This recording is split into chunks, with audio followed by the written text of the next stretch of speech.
तो चलो कहानी को शुरू करते हैं। एक गांव में एक आलसी आदमी रहता था।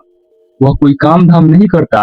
दिन भर निठल्ले की तरह बैठ कर यह सोचता रहता था क्या करना है क्या नहीं करना है। एक दिन वह टहलते टहलते गांव के एक बगीचे में पहुंच गया। बगीचे में रसीले आमों से लदे पेड़ को देखकर उसके मन में लालच आ गया। आदमी तुरंत ही आम के पेड़ पर चढ़ गया। आम तोड़ने वाला ही था, उतना ही देर में बगीचे का मालिक वहां पर आ गया। आदमी जैसे तैसे करके वहां से भागने में सफल हो गया।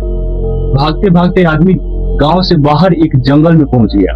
जंगल में एक पेड़ के नीचे बैठकर आदमी सोचता ही रहा था, उतना ही देर में उसकी नजर एक लोमड़ी पर पड़ी। लोमड़ी की एक पैर टूटी हुई थी और लोमड़ी लंगड़ा रही थी। आदमी सोचने लगा, इतने जंगली जानवरों से भरे जंगल में अब तक इस लोमड़ी का शिकार कैसे नहीं हुई। जिज्ञासा से भरा आदमी पेड़ पर चढ़कर उस लोमड़ी को देखने लगा। उतना ही देर में शेर के दहाड़ से पूरी जंगल में अफरा तफरी मच गई। सारे जानवर इधर उधर भागने लगे अपनी जान बचाने के लिए। शेर लोमड़ी के पास आया। आदमी को लगा कि शेर अब लोमड़ी को खा जाएगा, लेकिन ऐसा कुछ नहीं हुआ। शेर के मुंह में मांस का एक टुकड़ा था। शेर उस मांस को लोमड़ी के पास रख दिया। लोमड़ी बड़ा इत्मीनान से उस मांस को खाने लगी। आदमी देखकर दंग हो गया। शेर का फेवरेट खाना उसके सामने था, फिर भी शेर ने क्यों नहीं खाया। फिर उसे लगा कि शायद कुदरत का कोई करिश्मा होगा। आदमी घर आकर सोचने लगा, जिस तरह उस लोमड़ी के लिए भगवान ने शेर से खाना भिजवाया था, उसी तरह अगर मैं भी कुछ ना करूं तो भगवान मेरे लिए किसी न किसी से खाना जरूर भिजवाएंगे।